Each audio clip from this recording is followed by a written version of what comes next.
Ternyata Reza itu sudah punya anak dan sudah menikah guys ya. Nih baru informasi nih, informasi terkini nih guys ya.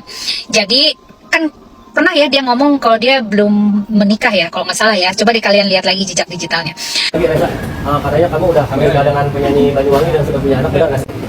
Merah. Nah, berarti hoax ya itu ya, hoax ya. Berarti kamu masih single.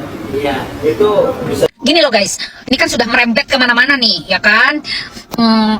Banyak pihak yang tidak mau disalahkan lah dalam tanda kutip. Kan sebenarnya titik awalnya itu adalah Reza ingin ada pengakuan dari ibunya, ya kan? Soal dia menikah atau tidak, itu sebetulnya ya itu urusan dia karena dia kan juga sudah dewasa, nggak masalah ya kan. Namun jangan sampai membuat permasalahan baru dengan mengaku belum menikah. Tapi sekarang ini sudah ada klarifikasi bahwa dia itu benar sudah menikah guys, seperti itu.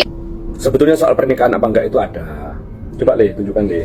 Ini ya sekitar usia 20 tahun, 20 tahun ya, 20 tahun. Sudah ada omongan? Sudah ada memang. Ya kan, sebetulnya nggak masalah, ngaku aja kalau saya juga sudah menikah kan gitu, ya enggak. Nah, namun sekarang ini udah deh, nggak usah melebar kemana-mana gitu loh. Fokusin aja, ya udah, saling memaafkan dan saling berpelukan gitu loh, saling mengucapkan terima kasih atas bimbingannya kepada ibu angkatnya Reza kan gitu, ya kan. Ibu angkatnya Reza juga kan tantenya Dena sebenarnya, bener nggak sih? Nah, jadi nggak usah melebar kemana-mana gitu loh. Dan lagian juga Reza kan laki-laki, nggak perlu lah terlalu gimana-gimana, ya kan. Udah cukup dengan pengakuan saja gitu loh, udah selesai, nggak usah terlalu merembet kemana-mana kan gitu. Kasian kan anak cucunya nanti gitu loh. Jadi please guys, nggak usah terlalu meributkan hal-hal yang nggak prinsip deh. Yang prinsip ini adalah pengakuan ini, benar nggak sih guys? Benar nggak sih? Coba dong kalian ini. Aduh, saya lagi di jalan sampai, lihat tuh, lagi masih di parkiran. Saya mau pergi. Ya udahlah gitu aja ya guys.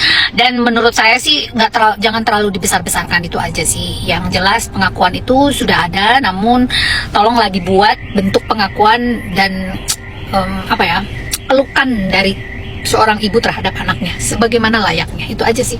Salam kita gading. Bener nggak guys? Bener nggak? Bener nggak? Oh kalian tuh.